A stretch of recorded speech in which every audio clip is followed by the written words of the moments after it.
Hey, what's up, everybody? Well, let me just get right into it because there's not much I can really say. This is the Alternative Football Podcast. Very glad you could join me today. If you're driving in your car, listening on iTunes, or joining me on YouTube. Um, if you like this video, if this is the first time you've been here, I like to talk about the any football league that's not the NFL here. Um, so I'll talk about the Alliance, the Canadian Football League, the XFL, IFL, National Arena League, Arena Football League, anything else that comes down the line. Sometimes I'll get into the Flag Football League if that comes back this year. Um, so follow me on Instagram, alternate_football_podcast. Uh, Join the conversation with Gmail, alternatefootball.podcast@gmail.com. And with that, let's get into the news, which shortly before I was going to start this podcast as I was preparing and looking up stats for the podcast. Tom Dundon of the uh, Alliance, the head investor and current chairman of the Alliance of American Football League, he announced that with the current state of the league, if the National Football League Players Association wouldn't allow current NFL roster players to play for the Alliance, that they might shut down the league. This I feel is a huge mistake and a problem, especially if they think that if they're having money troubles into investing into the league. I think there's a couple things that really should have been done from the beginning that probably could have helped with this, and most of that doesn't even have to do with um, getting more people in the seats. Um, I I really do feel that the league, one of the biggest things that the league failed on was the app. They kept bringing up the app all the time when they were pitching the league. Charlie Ebersol, whenever he talked about the league, he mostly was talking about how dynamic and fantastic this app would be.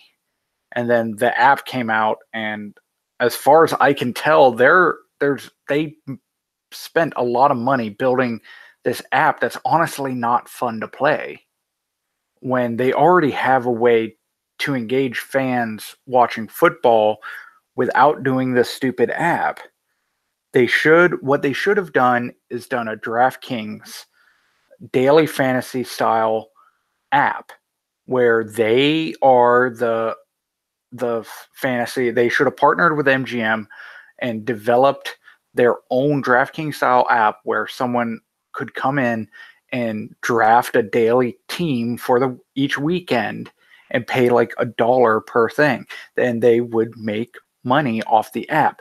That's what I always thought they were going for with this league, was the gambling money that is now getting more and more traction of getting sports gambling across the entire country.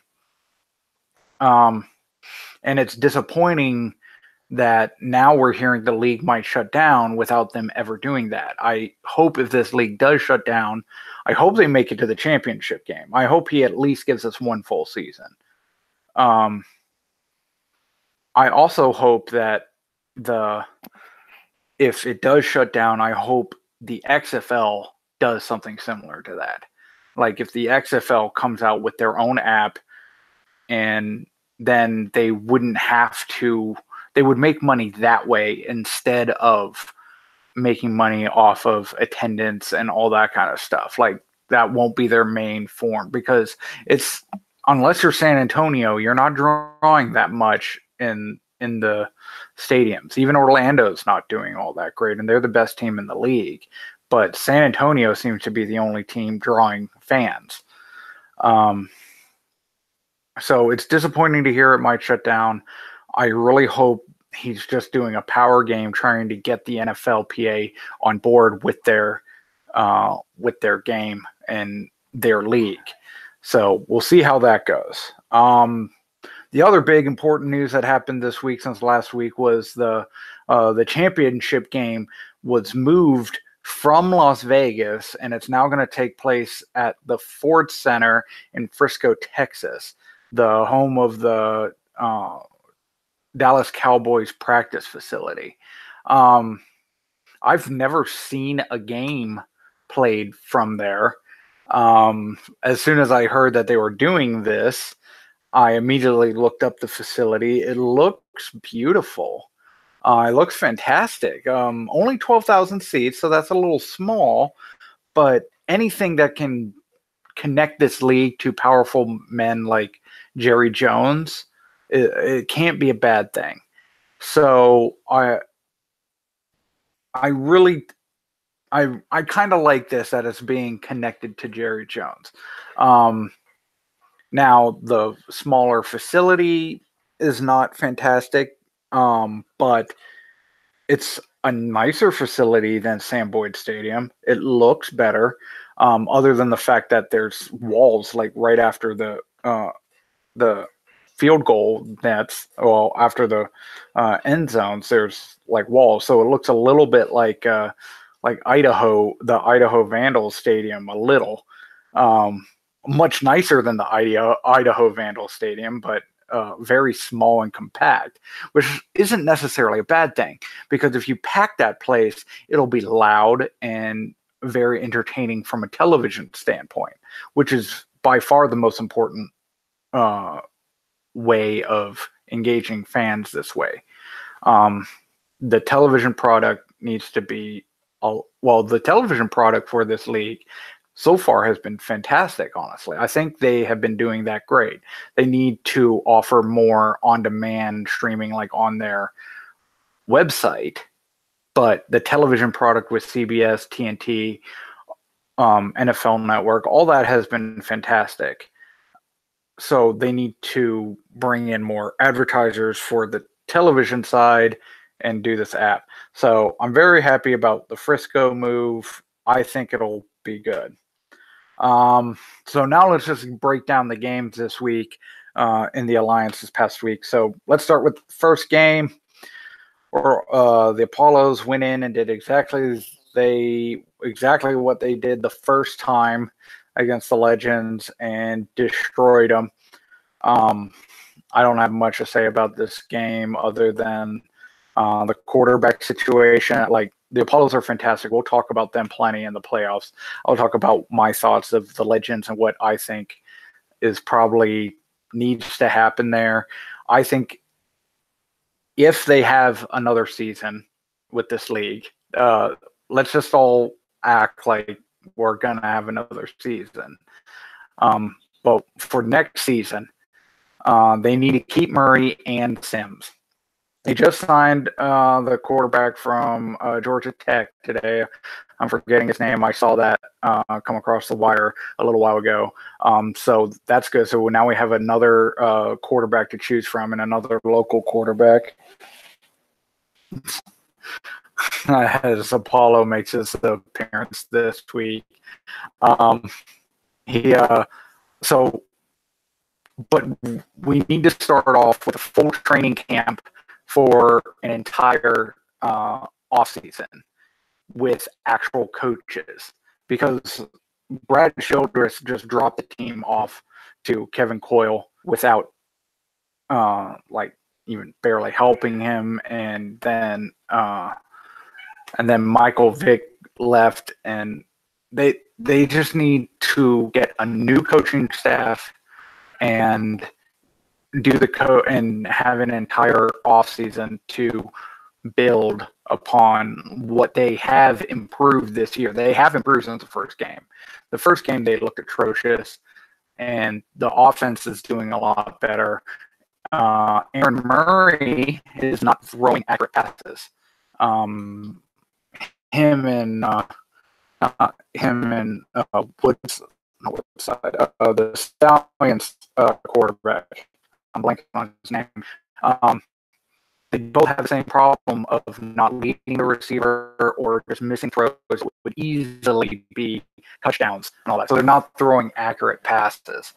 And Murray is just like that. Now, he's trying to claim it's the wide receivers, which let's just say the wide receivers, even when Murray does hit their hands, they don't catch it. So you have a quarterback that can barely hit the receivers, but when he does hit the receivers drops them. So the offense needs to be revamped. Just everything on the coaching side, I believe, needs to be revamped. Keep the players that we have. I think we have a good group of players, but the coaching designs and coaching decisions and just training these guys and developing them like they should needs to get better. So the Apollos, I don't think I actually said the score. Apollos 36-6. So let's move on. The Stallions went in and lost to the Commanders 19-15. This was a very interesting and fun game to watch. Actually, most of the games this week were actually fun and interesting to watch. So that's a very good part of it. The Commanders were a heck of a lot better on offense. Unfortunately, the Commanders got Logan Woodside got injured. So hopefully he'll be able to come back. But Trey Williams also looks fantastic in his amount of time in the game this week. So hopefully if they are out for a while, if he is out, hopefully Trey Williams and that Williams pair can do well. I right now am cheering on the west side for the Commanders to make the championship game, because I really think if San Antonio makes a championship game in Frisco, Texas, that place will be packed. It will be completely full because the Commanders have by far the best attendance in the league, and they are not as far. They're the closest team to Frisco. So I really hope that they make the championship game for the West. So let's look at the other Devontae Busby. He had a interception return, but for some reason they don't count that as an interception. It's an interception. He got that for like 90, I think, with 98 yards for 2-point conversion. Evan Rodriguez was the leading wide receiver for the Commanders. He looked like a fantastic tight end. And McKay had that fantastic touchdown in the first quarter where he just kind of just stuck his hands out and the ball just kind of fell into his hands and he just twisted and caught it. It was a fantastic play. So that was a fantastic game. The Fleet went into Arizona and lost 15-32. Fleet highlights. Nelson I actually have more written down for the Fleet in terms of for like highlights for them, because the Hotshots, like, they were so good at distributing the ball. No one player had astronomical stats, but everyone had a like small stats. So like they are probably the most well-rounded team in the Alliance. The Hotshots are. So they're good. So on the Fleet, Nelson Spruce went 12 for 4, 146 yards. And Marcus Ball this Marcus Ball play where he let go of the football before crossing the end zone. I'm of two minds on that play. Yes, technically by the rules, that should be a fumble. But at least they called it a touchdown on the field and they didn't reverse it because clearly he was going to score. Even if he technically fumbled it on like the half-yard line.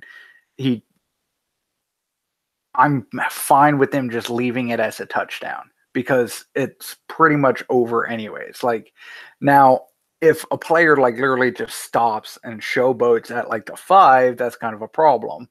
But like when you're at the half-yard line and you accidentally flick the ball off, just give him the touchdown and move on. Just move on. Just it's fine. Whatever.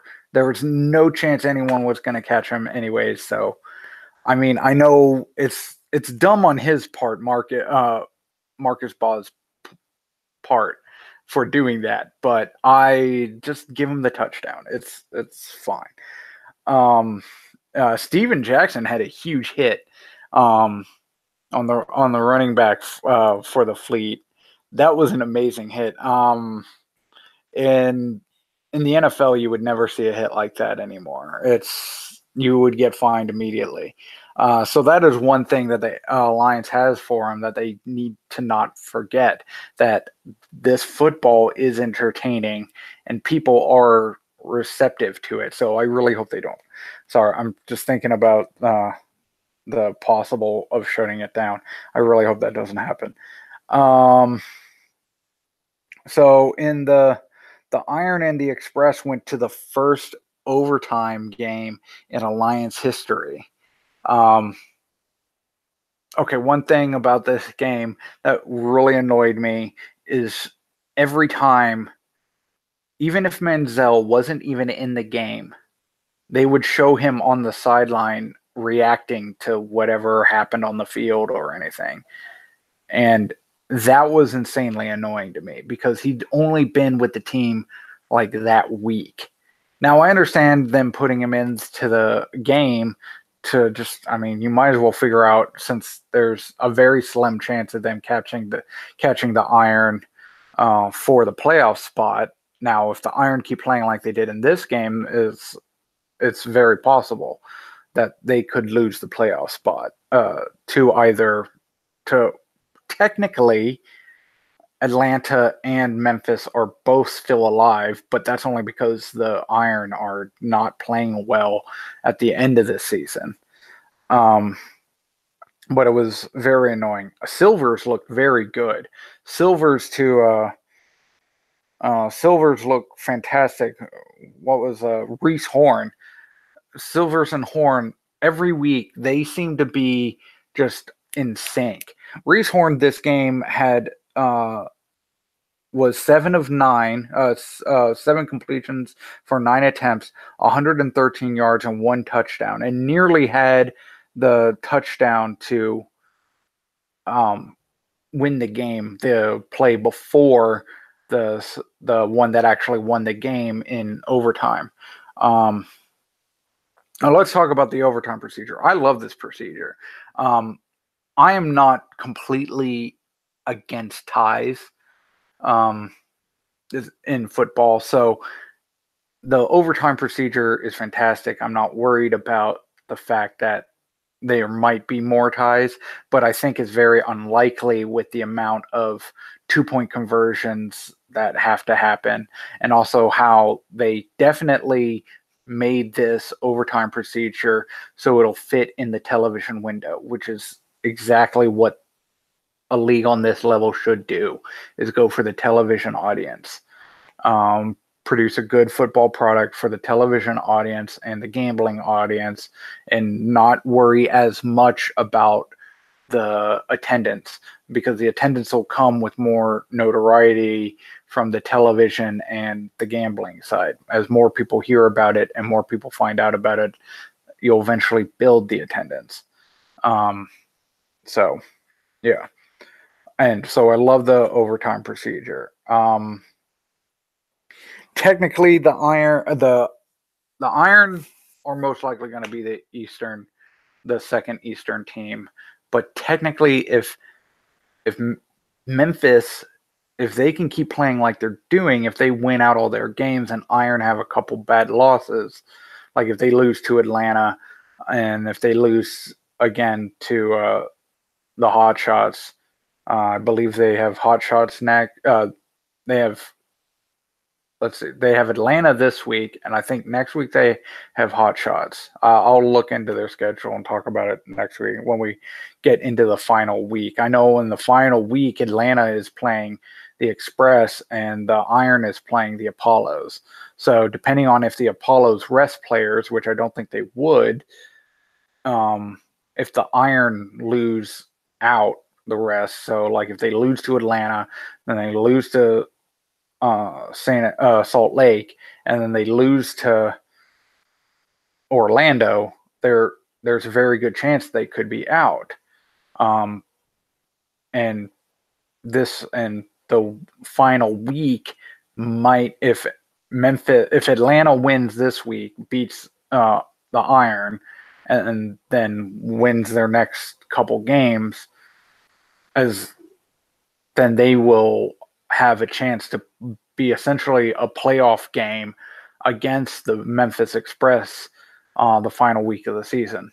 So let's preview next week. So next week, Orlando is going to Memphis. That's going to be on TNT at 2 p.m. Memphis must win this game to stay in playoff contention. Orlando, let's be honest, is probably going to win this game. Okay. San Diego is going into Salt Lake to play the Stallions. They're 2 San Diego is 3-4. Salt Lake is 2-5. So this is essentially a game to either get back to 500 or get closer to 500, and it's very big in the Western fight to see if you can catch San Antonio or Arizona, who are playing each other this week. So it's getting down to the end of the season with only 10 weeks. It's keeping everyone very close. This is a perfect length of schedule and perfect amount of teams. Everyone is close and competitive. So we just need to keep 8 teams and 10-week schedule. That's on at the San Diego and Salt Lake game. That's on NFL Network at 8 p.m. On Sunday, the early game, Atlanta is going into Birmingham. That's at 4 p.m. on CBS Sports Network. Must-win game for Atlanta to stay in playoff race. We'll see if the Iron can bounce back from the rough couple weeks that they've had. If Perez can step it up. He's been playing okay most of the season, but this last couple weeks, something's been off with the Iron. I'm not sure what's going on. In the final game of the week, the Arizona Hotshots go into San Antonio to play the Commanders. That's probably the most interesting game of the week. Really, the Western Conference is the more interesting conference right now. So with that, let's move on to the other league that is playing right now, the IFL, the Indoor Football League. They only had 3 games this week. In the first game of the week, the Quad City Steamwheelers went into Sioux Falls and lost to the Storm 52-66. Hilliard was fantastic at quarterback for the Steamwheelers. He went 18 of 29, 248 yards and 6 touchdowns. Quentin Pedroza was also fantastic. He had 74 yards 74 yards receiving and 4 touchdowns. So they looked great. Unfortunately, they still lost the game, but that's mainly just because Lorenzo Brown for the Storm was insane. Lorenzo Brown, here's his stats. He went 12 for 15 passing, 160 yards, 4 touchdowns. That's passing. Then running, 17 runs, 83 yards, 6 touchdowns. He had 10 touchdowns by himself. That without anyone else helping. That is insane. He is incredibly dangerous once you get into the red zone, which in arena is inside the 10, but almost the entire field is a red zone. in arena. So that's part of the reason why it's so exciting. So the Storm looked fantastic, which I'll get into the games coming up this week. The Iowa Barnstormers went into Nebraska and beat the Danger 58-55. This was a very fun game to watch on TV. Well, on YouTube. It was on a TV on where I watch it. It's on a TV, but it's on YouTube.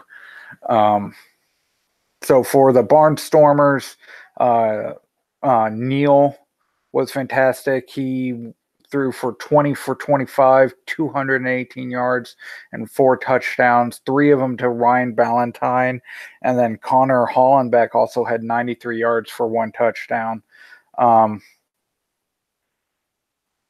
So, yeah, they were really good. Danger, they got Armstrong on the field. It went 8 of 14, 89 yards, 2 touchdowns, but also had 14 carries for 72 yards and 2 touchdowns, which is quite a lot of running, which is something I'm still getting used to from my arena football days when watching Arena Football League with the way their rules were set up, where you couldn't free substitute the running back for an extra wide receiver, only one forward motion, and some of the linebacker rules. It was nearly impossible to run it's nearly impossible to run the ball in that style of football. So I really like how the IFL game has more option. So it's a little bit different than the Arena Football League, and the fact that the offenses are completely different and you can have a running quarterback there. That's very interesting. The Green Bay Blizzard went into San Diego and beat up on the Strike Force. It was just terrible. I don't even have much to say about how bad the Strike Force were. So let's just move on. So this week is a huge week for the IFL. All 10 teams are playing. There is 5 games. There's 5 games this week. So this is one of the longer, bigger weeks of the IFL. Green Bay go in to play Quad City at this Steamwheelers. So 2-2 teams essentially trying to stay at the battle for 500 at this one. So very evenly matched. I do think Quad City has this. The Green Bay Blizzard, while they did go into San Diego and win, I don't think how they won. Like, they only just barely beat a terrible team. So how much better are you then? So I think the Steamwheelers are a lot better than the Blizzard, and I do think that Quad City will wind up, plus the home field advantage. The Nebraska Danger going to Bismarck to play the Bucks. Another game between 2 pretty bad teams. So I don't even know who could possibly win this. I will probably say Bismarck just for home field advantage purposes, and because the Danger had such a rough game this past week, and the Bucks have an extra week's rest, and the home field advantage. The next game, the Iowa Barnstormers go into the Cedar Rapids River Kings. I do think the Barnstormers are going to win this game. They're one of the much better teams in the league. The San Diego Strike Force go into the Sugar Skulls in Tucson. The 2 expansion teams play. I do think the Sugar Skulls will get this because the Sugar Skulls do seem to have a fairly decent team, whereas the Strike Force barely show up every week. But the best game of the week, 2 undefeated teams, the one I'm most excited to watch, the Sioux City Storm go into Arizona to play the Rattlers.